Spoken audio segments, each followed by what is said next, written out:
สบายดีพี่น้องเด้ออยู่รัสเซียพี่น้องเลยวันนี้อากาศดีๆฟ้ายังแดงอยู่พี่น้องเขาสิไปตลาดสิไปซื้อเอาไก่พี่น้องที่พาพี่น้องไปเบิ่งไก่ที่ราคาที่ถึกอยู่รัสเซียพี่น้องเลยถึกแบบที่บ่คาดคิดเลยพี่น้องแบบว่าถึกก่อนบ้านเฮาที่สุดเลยเดี๋ยวเขาสิพาไปซื้อเด้อเขาสิเอาเงินไปอยู่ประมาณ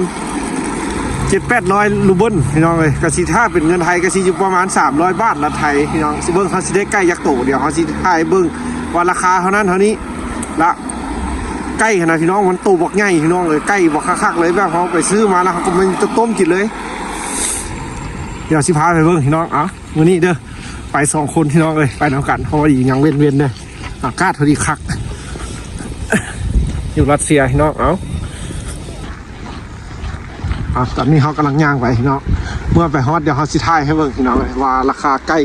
สิเขาไดแล้วเขามีเงินอยู่ประมาณ300 บาทเด้อพี่น้องเด้อถ้าเป็นเงินไทยถ้าเป็นเงินรัสเซียอยู่ประมาณ800เมื่อเขาสิได้ใกล้จากตัวหักกะเบิ่งนี่บุรุษละ4 หรือ 5 ตัวพี่น้องเลยมื้อนี้อยู่กับเขาเดี๋ยวสิพาไปรัสเซียเด้อว่าสินค้าอยู่บ้านเฮือก่อนบ้านเขาพี่น้องมันเป็นได้จังไหนบ่ฮู้วันนี้สิพาไปเพราะว่ายังไม่ได้ไปถ่ายให้เบิ้งดนละพี่น้องเพราะว่ามันเป็นตลาดที่ขายไก่ขายป่าตลาดนี้นะพี่น้องแล้วก็ขายขนมที่ประเทศของรัสเซียเห็นพี่น้องเลยตอนนี้เขากำลังย่างไปมาน้ำกัน2 คนพี่น้องเบิ้งเขาสิได้จักโตเด้อมีเงินอยู่800 รูเบิลพี่น้องเลยถ้าเป็นเงินไทยอยู่ประมาณ300ถ้าเป็นเงินกีบอยู่ประมาณ200,000 210,000 นี่แหละพี่น้องเขาก็ไล่โบเป๊ะเพราะว่าตาขึ้นตามเลขเงินพี่น้องเพราะว่า 1,000 รูเบิลถ้าเป็นเงินที่บ้านเขาก็สิถึงอยู่ประมาณ200,000 250,000 260,000พี่น้องเอาบรรยากาศบ้านเฮิรนตอนยามแรงๆพี่น้องเลยเดี๋ยวสิพาไปเบิ่งดูจากองศาวันนี้ลบสาวพี่น้องเมืองจูเม่นเด้ออากาศแรงๆลบ20 องศาเห็นใส่อย่างสีหนาวเขาได้เลยพี่น้องอยู่รัสเซียนะเดือน2พี่น้องเลยพอดีมดเดือนละมื้อนี้พี่น้องเลย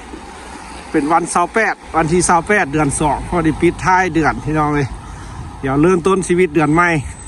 สิเป็นจังไดพี่น้องในการใช้ชีวิตอยู่รัสเซียมื้อนี้ก็ถือว่ามีเวลาโอกาสดีๆแล้วก็สิไปซื้ออาหารการกินแล้วก็สิถ่ายพี่น้องเบิ่งน้ำชีวิตอยู่ที่พี่น้องเลยสำหรับพี่น้องชาวไทยที่มาติดตามให้กำลังใจแล้วก็พี่น้องทางลาวที่เพิ่นอยู่ทางต่างแดนเพิ่นก็มารับชมให้กำลังใจพวกเขาอยู่ที่พี่น้องเลยในกับบรรยากาศมื้อนี้กับชีวิตพวกเขาอยู่ที่มีหยังก็สิถ่ายให้เบิ่งพี่น้องเลยว่าเป็นจังไดชีวิตของพวกเขารถคันนี้ถือว่าแม่นน่าจะไปบ่ได้แล้วพี่น้องเลยจอดอยู่แคมทางนี่เลยน่าจะเพบ่หรือว่าจังไหนกับโบจักเลยเขาเห็นอยู่นี่ได้2-3 เดือนละคือที่ไปบ่ได้แล้วเนาะนี่เนาะความแข็งพี่น้องจักนี่แบบน่าจะแข็งเลยล่ะพี่น้องเลย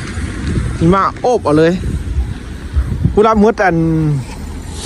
ดหนาวผู้รับพี่น้องจะสิติดได้เด้คันเป็นอย่างนี้พี่น้องเลยรถนะสำหรับรัสเซียเด้คันเอาบุอุ่นจักมันนี่หรือว่าบริขี่มันมือ1 2 มือนี่แม่เอาเรื่องรถพี่น้องอยู่รัสเซียรถนะตลาดที่เขามาประจำพี่น้องเลยนี่แหละตลาดสดบ้านเฮิรนสิเป็นแนวนี้ได้พี่น้องเลยรัสเซียนะบ่ได้กว้างบ่ได้ใหญ่บ่ได้นั่นปัดใดคือบ้านเขาได้พี่น้องเฮิรนก็ขายธรรมดานั่งได้นี่ขายปูขายปลานี่แหละตลาดรัสเซียเด้อพี่น้องเลยย่างมาฮะก็เห็นตู้ซักรถไฟฟ้าได้พี่น้องอยู่รัสเซียก็เริ่มมีพี่น้องเลยตู้ซากรถไฟฟ้าอยู่รัสเซียนี่แคมทางเลยนี่อยู่ตลาดพี่น้องเลยมีอยู่ตลาดเด้อก็เห็นพี่น้องตะกี้คันบริติดตั้งได้อยู่นี่ก็เห็นมีพี่น้องเลยอย่าสิพาไปพี่น้องใกล้สิฮอดละตลาดมีทางรถไฟผ่านได้แถวนี้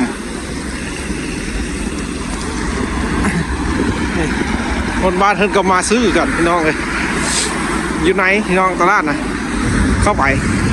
ตลาดขายไก่ขายปลามีปลาคาเวียปลาอย่างหลายแนวพี่น้องเลยไข่ปลาบ้านเพิ่นเนี่ยนี่แหละตลาดบ้านเพิ่นเด้อพี่น้องเลยยามแรง ประชาชนชาวบ้านชาวเมืองก็สิมาเลาะซื้อนะนี่นะ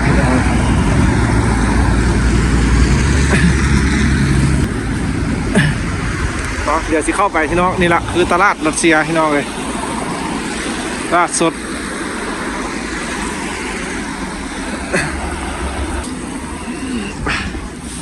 โอ้เย็นหนาวพี่น้องเลยตลาดสดบ้านเถินเลยสิเป็นแนวนี้ได้พี่น้องเลยรัสเซียสิเป็นเลาะซื้อออกใกล้ทั้งนั้น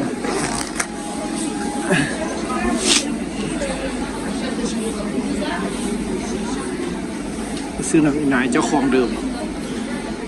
ห้านนี้อยู่ตลาดตัวนี้มีคนจีนนะพี่น้องอันนั้นมีห้านคนจีนขายของคนจีนเลยพี่น้องเลยตลาดบ้านเถินข้าวจีมีอย่างกันสิละในรัสเซียนี่ก็เป็นคนจีนนะพี่น้องขายเครื่องคนจีนทางบ้านเขาหน้ามะพร้าวไทยที่ฮะ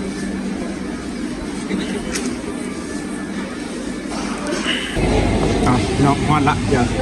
ไปซื้อเอาใกล้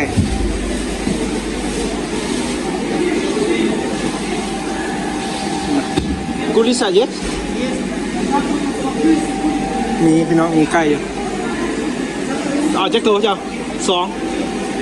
เอา4พอดีเป็น6ตัวเอา6ตัวนี่น้องราคาใกล้ที่เขาซื้อตัวบักใหญ่เลยพี่น้องไก่น่ะโลป่ายเกือบ2 โลพุ่นอ่ะตัวหนึ่งประมาณถ้าเป็นเงินที่บ้านเขาแต่ประมาณ30,000 40,000นี่แหละพี่น้องที่แบบสำเร็จรูปแบบว่าลูกได้แล้วเรียบร้อยไส้เรียบร้อยพี่น้องโบแพงไก่ยูรัสเซียจักเป็นอย่างพี่น้องเอากระบอกหูได้เลยไก่เดินนี่นะอาหารบ้านเทินพี่น้องราคาครับบอกอย่างสิเลยนี่โล165นะเซสได้คาราโซขาประจำเรื่องตับเมี่ยงก็มีเลยเนาะได้เซสตุกได้คาราโซเอา6 โตพี่น้องเรื่อง6 โตสิเลือกอะไรเนาะพี่น้องคือว่ามีแต่ไก่พี่น้องที่ราคาโบแพงแล้วก็มีซีนหมูพี่น้องเลยสำหรับคนลาวหรือว่าเป็นไห่ที่มาอยู่รัสเซียพี่น้องเลยง่ายๆอาหารการกินปลาย่างปลาย่างคัดแทงเนาะปลาย่างเนาะปลาย่างบ้านเพิ่นนี่ป่านมีเพิ่น10 เวทมื้อนะเฮาไปเบิ่งล่าสุดโอ้สนิมัยมาสมมุติกูปิดกูลิซาได้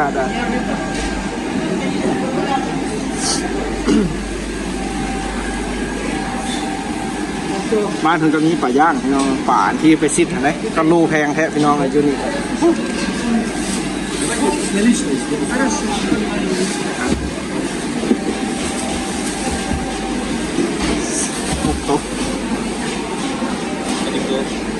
เอาจากตัว6 штук да 6 ตัวไก่ได้นะมาได้ไปเยอะmakasih это арена вот только сетили и арена да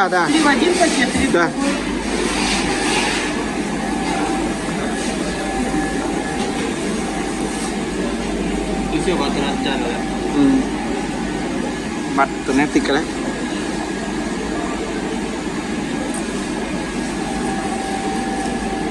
ราคาเบิ่มได้น้ำมันนะเราก็ค้าขายเนาะเด็กคันเฮาบุมักเป็นโตก็มีเป็นขาเป็นอย่างก็มีเนาะไก่รัสเซียคนบ้านเพิ่นก็มาซื้อด้วยกันเนาะอาหารการกิน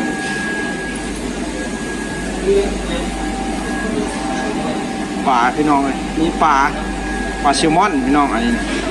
ปลาแซลมอนของรัสเซียแท้เลยพี่น้องเลยเป็นตอนปลาจากราคาแพงแซลมอนนะครับเป็นพันพี่น้องเลยอ๋อฝ่ายอย่างตัวบักใหญ่นะ700 800ได้500พี่น้องไก่4 ตัว500ไก่6 ตัวเบิ้งสิถือเขาได้เด้อพี่น้องราคาตัวนี้550พี่น้อง4 ตัว550เกี่ยวอันนี้แม่นอย่างเป็ดบ่จังพี่น้องเป็ดกุลิสา ผมมาลูกไก่คือกันพี่น้องไก่งวงที่ตัวใหญ่เลยแต่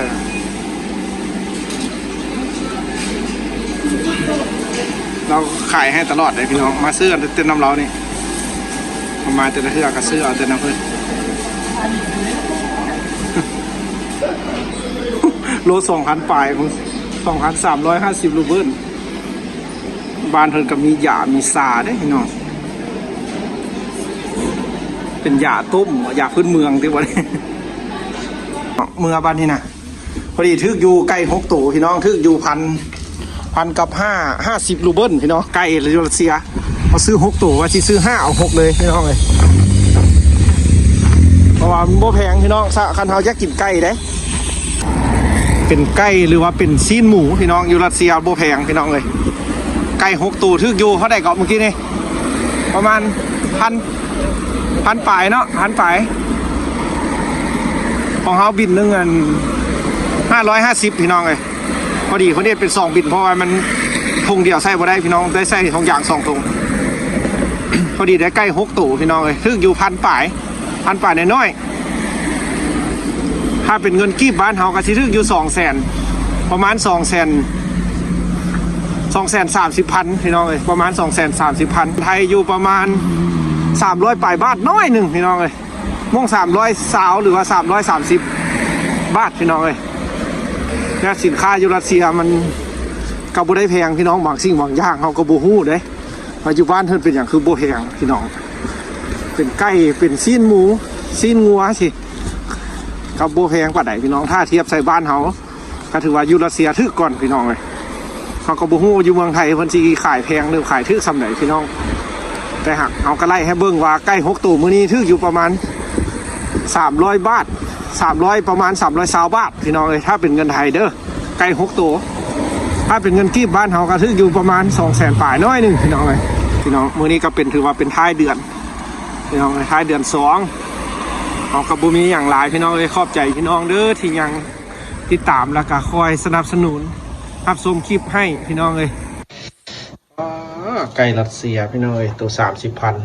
30,000ประมาณเท่าไหร่ว่า50 บาทเนาะ